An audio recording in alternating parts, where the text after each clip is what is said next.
Hi, everybody. This is Silvio Canto in Dallas, Texas on Tuesday, May the 12th, and welcome to our video commentary. Well, I have a post over at the American Thinker this morning talking about Fast and Furious and how the president of Mexico wants an explanation of how these weapons ended up in Mexico.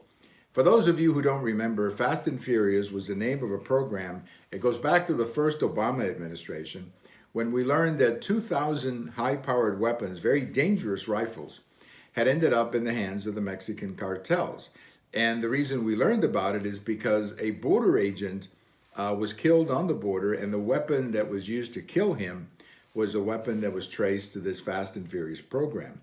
Well, it was a bit of a little scandal back then, but it didn't get too far. The Obama administration really didn't cooperate very much with the Congress on this. And frankly, the media in the United States was never really interested in investigating Obama. So the issue kind of floated along and went away, and not much was said about it. Now, these weapons did kill 500 Mexicans, according to reports that I've seen. A lot of these people were killed. They were in the wrong place at the wrong time. The cartels will often get into fights in the middle of the streets or in the middle of restaurants or casinos, as we saw in Monterey one time, and a lot of innocent people just happen to be at the wrong place at the wrong time.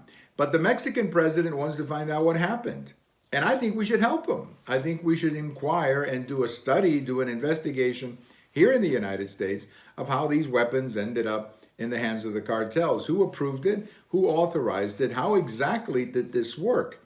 I mean, I'm sure that it was not the intention of the Obama administration to put 2,000 weapons in the hands of the cartels. I'll give them, I'm not accusing them directly of that. I'm sure that was not the intent, but it did happen. So obviously something broke down, and what the plan was supposed to do and what the plan did. And I think it's time for us to have an investigation. Now, a lot of people in Mexico are a little bit cynical of why the president is suddenly inquiring about this. They think he's trying to distract the population from the bad economy that they're going through and maybe the problems with the virus. That may be true. I mean, I'm not saying that the president of Mexico is coming to this issue with clean hands. But the reality is that we should know in the United States, this is really more about us than about Mexico. We should know how this happened so that it doesn't happen again. 2,000 weapons, high-powered rifles, deadly weapons ended up in the hands of the cartels. That's not a very good idea. By the way, tonight, Tuesday night, we're going to do a podcast with Alan Wall. Alan is a very popular writer. He writes a lot about Mexico, and I'm going to ask you to check out the podcast. It'll be on the blog and the Twitter, as well as my Facebook page later tonight. Thank you for watching. We have all of these on my blog, on Twitter, on what else? YouTube. And if today is your birthday, happy birthday. Bye-bye, everybody.